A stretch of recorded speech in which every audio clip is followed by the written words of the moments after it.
Welcome, Epic Understanding family. Today, my whole goal is to make you go, wow.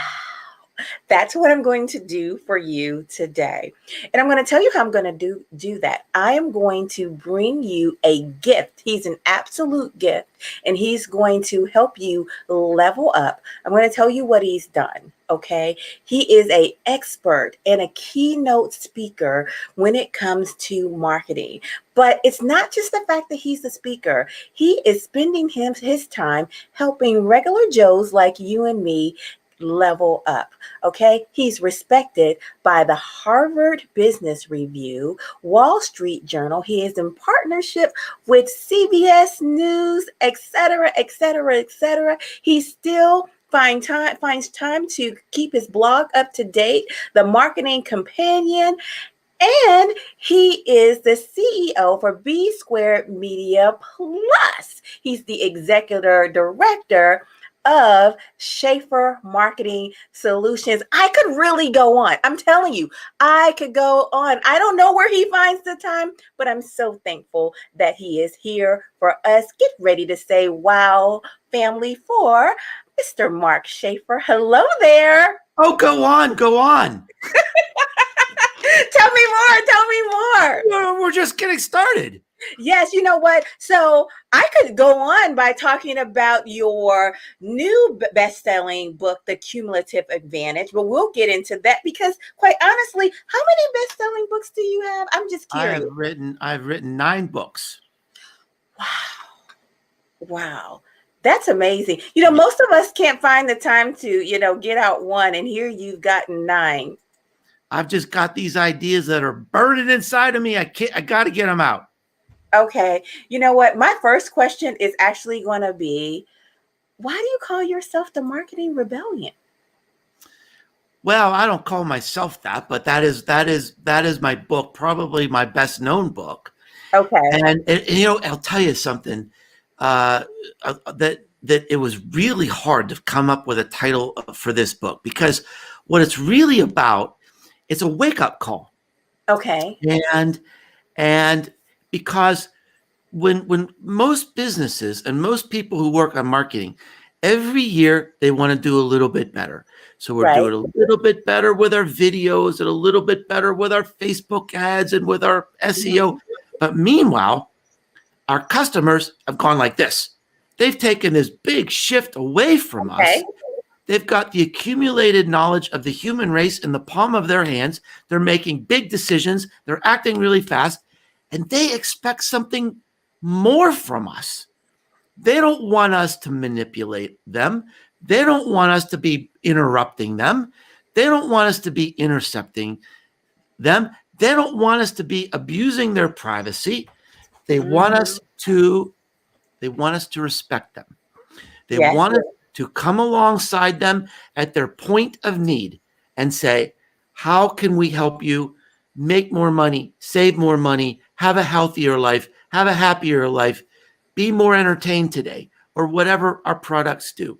And so this requires a whole new mindset about marketing. That's why I call it a rebellion, because every time throughout history, when companies have done things to abuse customers, the customers fight back and they always win.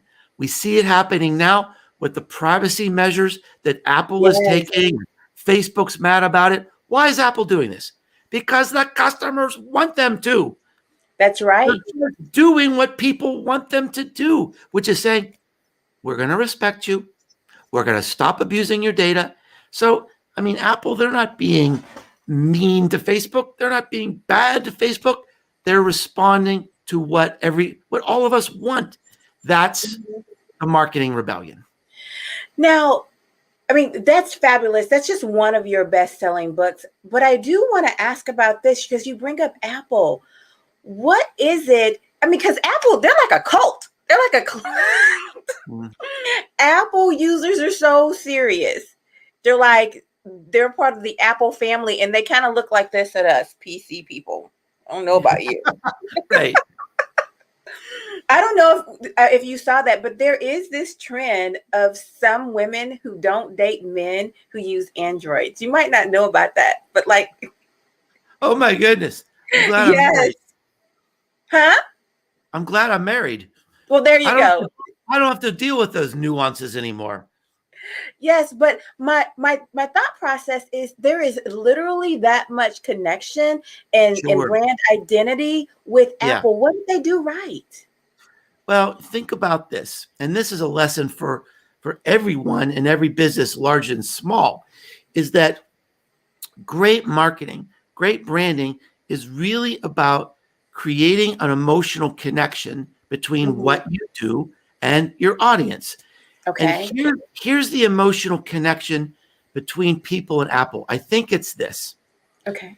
I think the emotional connection is Apple will not let us down. Uh, They're gonna design a product that's beautiful and functional with people in mind. They're everything they do is beautiful and reliable and functional. And in the Marketing Rebellion book, I talk about this idea. You can tell who are the companies that are creating that connection. Go around and look at like a coffee shop or a pub. When we get to those days, we can go to a coffee shop and a pub. right. Look at the laptops and look at the stickers on the laptops. Ah. That's the way people are saying, look at this. I believe in this. These people will not let me down. So, like something like this blew my mind, Coach Love. Yeti. It's a freaking cooler. Why are people wearing hats and t-shirts and stickers for an ice cooler? It's the same type of thing. It represents trust. It represents the outdoor life. It's an emotion. It's a story. It's also a Mhm. good product, right? Right. But and actually that's one of the companies featured in the Marketing Rebellion book.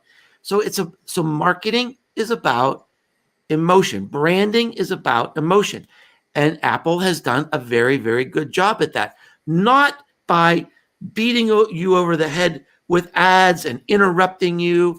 It's Hmm. because it's because they just have this image of trust. And we are going to respect you and we are not going to let you down. And any company that has an attitude like that is going to do Hmm. fine. Wow. Wow. So, how can we translate that into personal branding? And Yeah. before we go down that road, can you explain what personal branding is and why it's important? Yeah. Well, that's a great follow up question because we just talked about how a brand means emotion. And the Hmm. personal brand is sort of the emotion that someone has toward you. Now, Yeah. whether people know it or not or admit it or not, but everybody has a personal brand because Hmm. that's what people think about you. So when Hmm. I think about my friend, Tina, is she punctual? Is she reliable? Is she Hmm. creative? Is she funny? Those are the things in our mind that make that brand. So Hmm. my idea that I talk about in my book, Known, which teaches people step by step how to build a personal brand, is that is there a way, is there a system and a pattern to do that on a regular basis? Is there a pattern that successful people do to create that personal brand? And the answer is Hmm. yes. So it's sort of about, look, if you've got a personal brand anyway, how can I have the presence, the reputation, and the Uh-huh. authority to get my job done? Yes. Whatever that job is. Is my job to create a new business? Is my Uh-huh. job to be invited to speak at a conference? Is my job to raise money for a charity?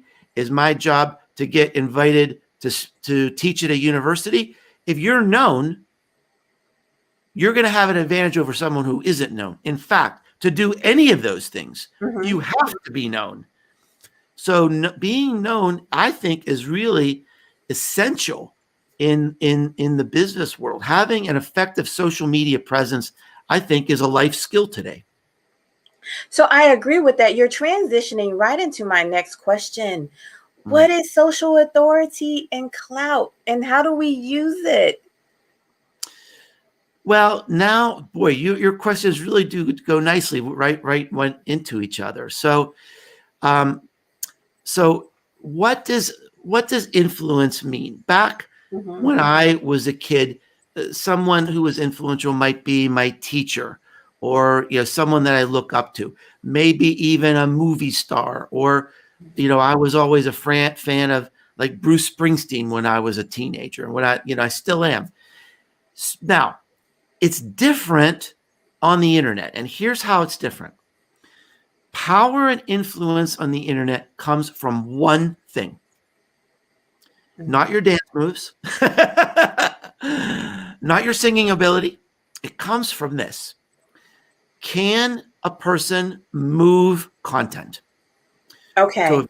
if you have a video, if you have an idea, if you have a blog post, can that content move through an audience and beyond? To Okay. the extent that you can move content, yours or maybe other people's content, if you can move content, that's influence. You're impacting other people.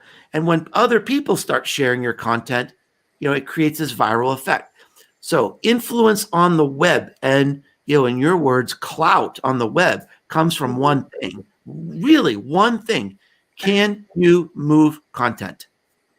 So let's kind of talk about this idea then of the citizen influencer. And I know it's like anybody can be have an impact, but I want to really kind of break that down.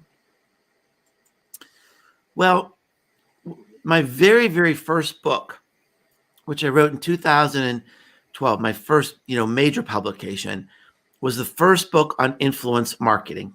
Uh-huh. And this was in 2012, nobody was even using that term. But Right. this is what I was writing about, that the power in our world is shifting. In 2000 and beyond, before 2000, let's say, the the the the world was really controlled by the media, by Mhm. big advertising agencies. If Mhm. I was going to become known in the world, it's because someone else would choose me. Mhm.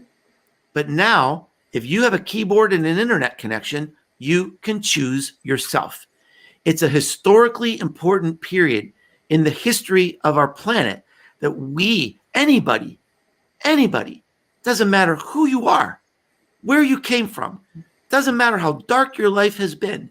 It Mhm. doesn't, none of that matters. Doesn't matter where you went to school, how much money, doesn't matter anything. Here's the only thing that matters. Do you have the courage to show your voice, to express your opinion? If you do, you can create influence. You can have a dent in this world.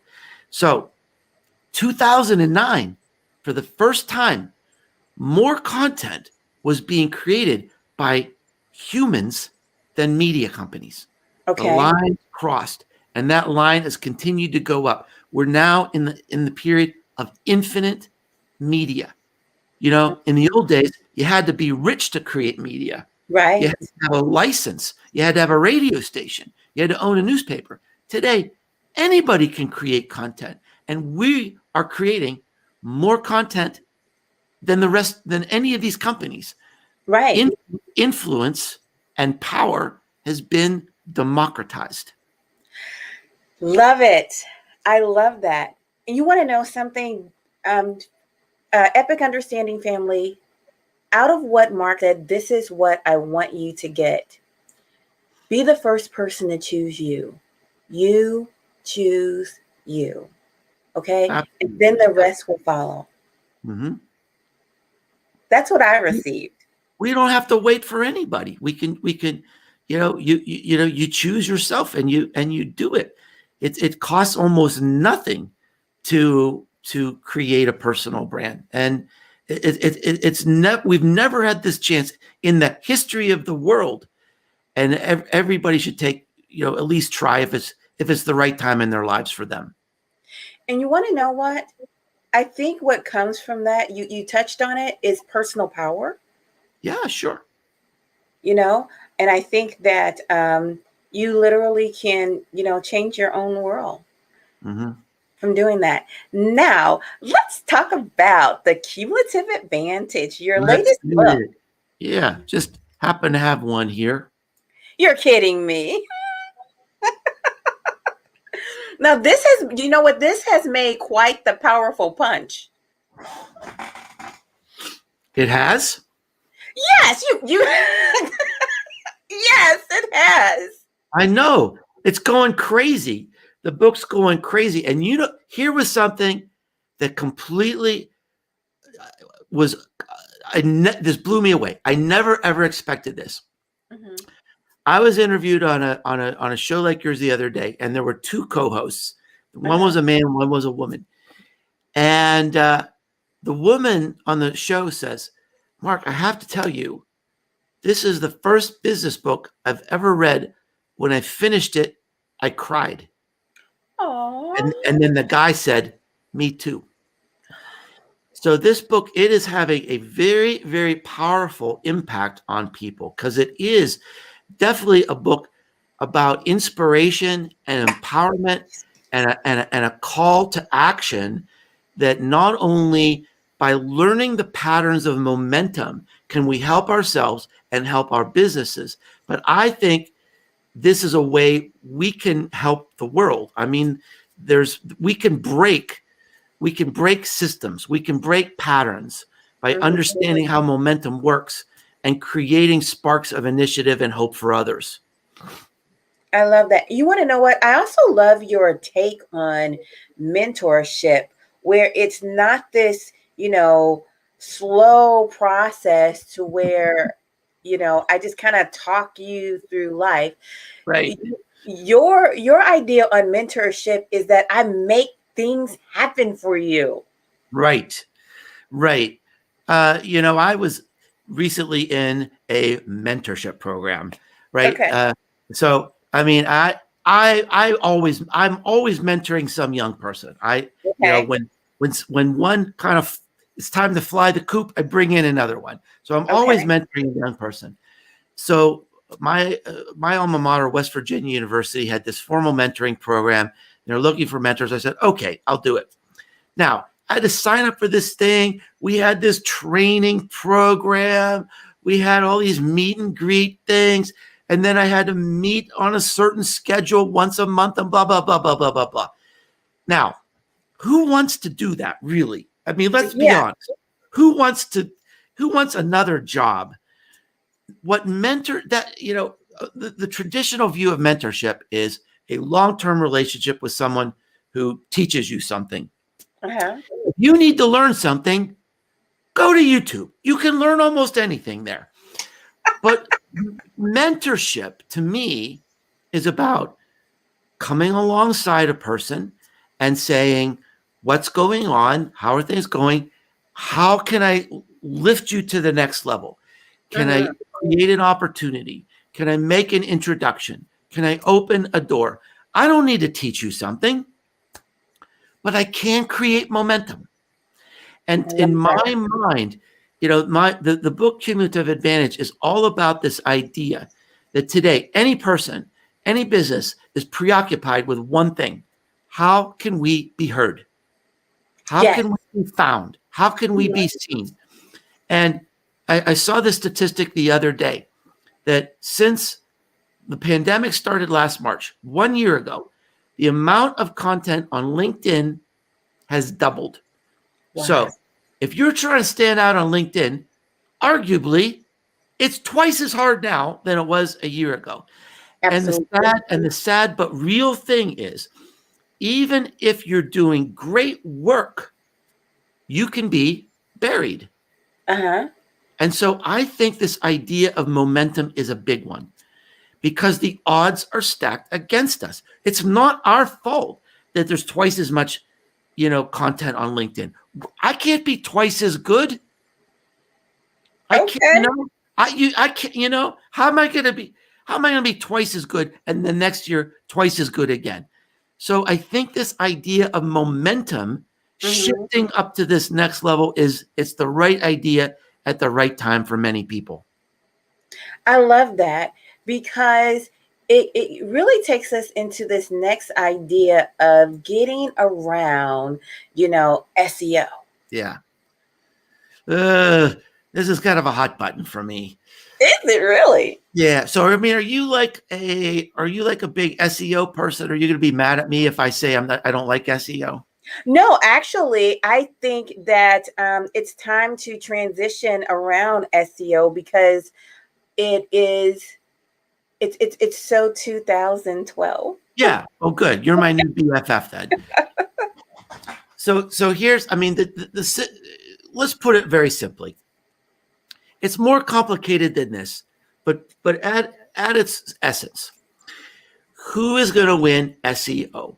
You've got to be in the top 2 or 3 results of whatever it is. Now, point number 1, Google is now keeping more than 50% of all the search inquiries. So compared to 5 years ago, there's half as many opportunities. Right. Now, if you're not one of the top 3 results, it's not going to work.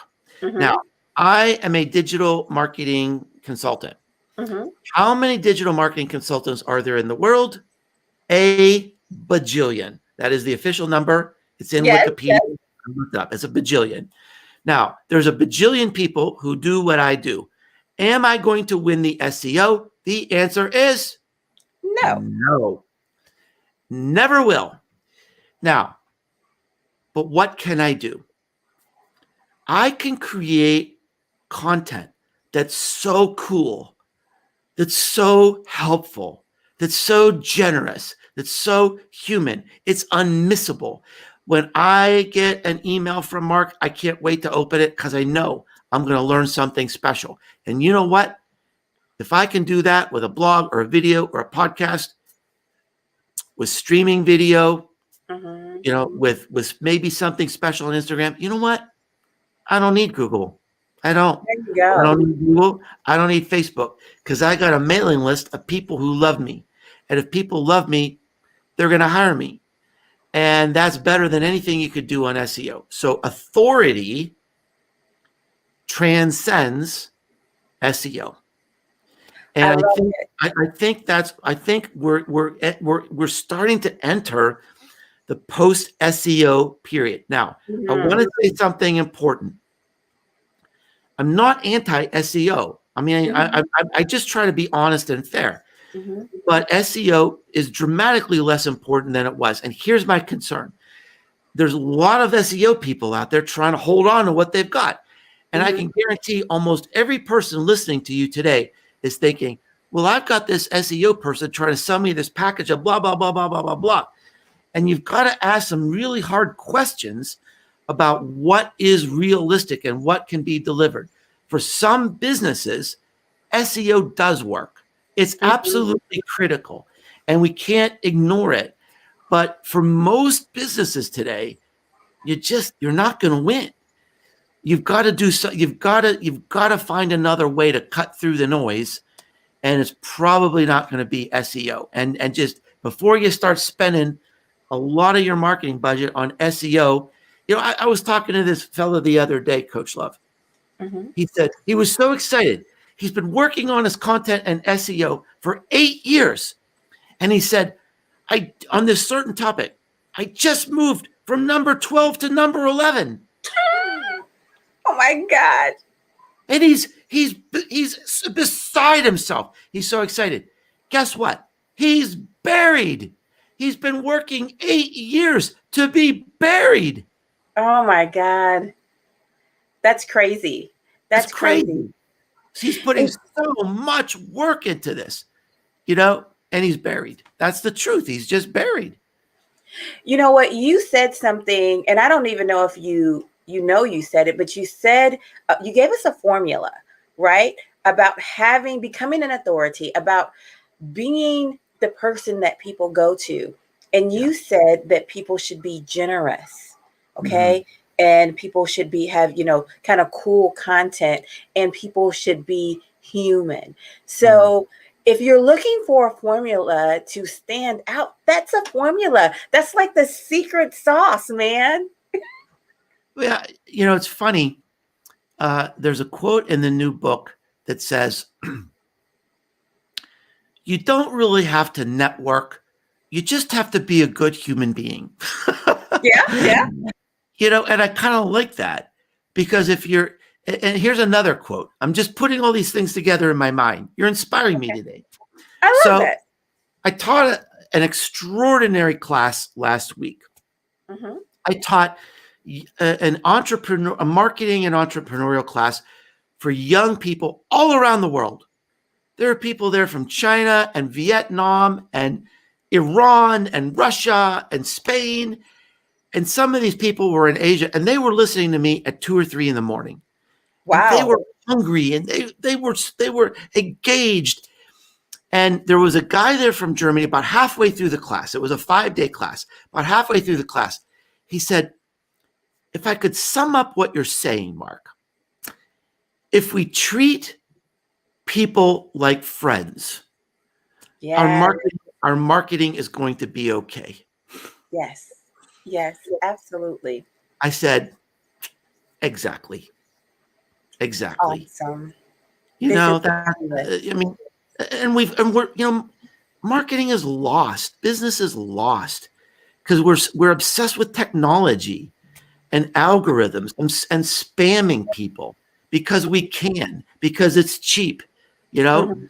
and we can buy 1,000 email addresses for $9, and if we just get one sale, but we're spamming 999 people. We're bothering 999 people, and that we have to stop doing what people hate.